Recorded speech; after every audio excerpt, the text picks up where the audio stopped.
কারো শারীরিক সৌন্দর্য বা হাই লেভেলের চাকরি কিংবা ধনী ঘরে জন্ম দেখে আফসোস করবেন না। কারণ কোনটা নিয়ামত আর কোনটা গজব আপনি সেটা জানেন না। কত লোক সৌন্দর্যের কারণে চরিত্র হারিয়েছে, উচ্চপদের চাকরি পেয়ে সততা গেছে, ধনাঢ্য পরিবারে জন্ম হওয়াতে জীবন ধ্বংস হয়েছে। তাই আল্লাহ যা দিয়েছেন তা নিয়েই শুকরিয়া আদায় করা উচিত। আলহামদুলিল্লাহ, আমরা প্রত্যেকের জায়গা থেকে শুকরিয়া আদায় করা উচিত।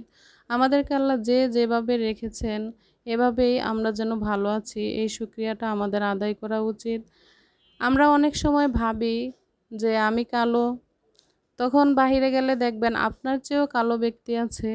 অথবা আমরা অনেক সময় ভাবি আমরা একটু খাটো কিংবা শর্ট, তো আপনার চেয়েও শর্ট মানুষ আছে, তারও একটা কষ্ট আছে। তো আপনি আশেপাশে যখন তাকাবেন তখন দেখতে পাবেন আপনার চেয়েও কত কষ্টে আছে মানুষ।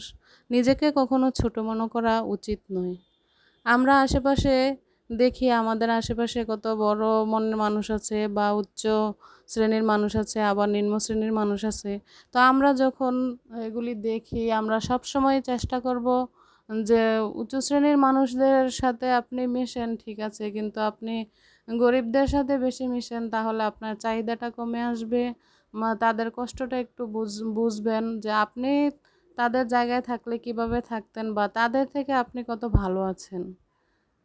তো আজকে আমি আপনাদের সাথে এই কিছু কথা শেয়ার করলাম। কথাগুলো কেমন লেগেছে, আমি কথাগুলো ঠিক বলেছি কিনা আমাকে লাইক কমেন্টস করে জানাবেন। আমার ভিডিওটি কেমন লাগছে, ভালো লাগলে লাইক কমেন্ট শেয়ার করবেন। তো আপনাদের সাথে কথায় কথায় এখানে আমি একটা মুরগি রান্না করেছি।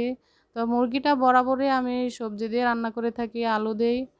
তো আজকে পেঁপে দিয়ে রান্না করেছি, এতে করে বাচ্চারা মাংস খায়, সাথে সবজিটাও খাওয়া হয়। তো ভিডিওটি ভালো লাগলে লাইক কমেন্ট শেয়ার করবেন। বিদায় নিচ্ছি, আল্লাহ হাফেজ।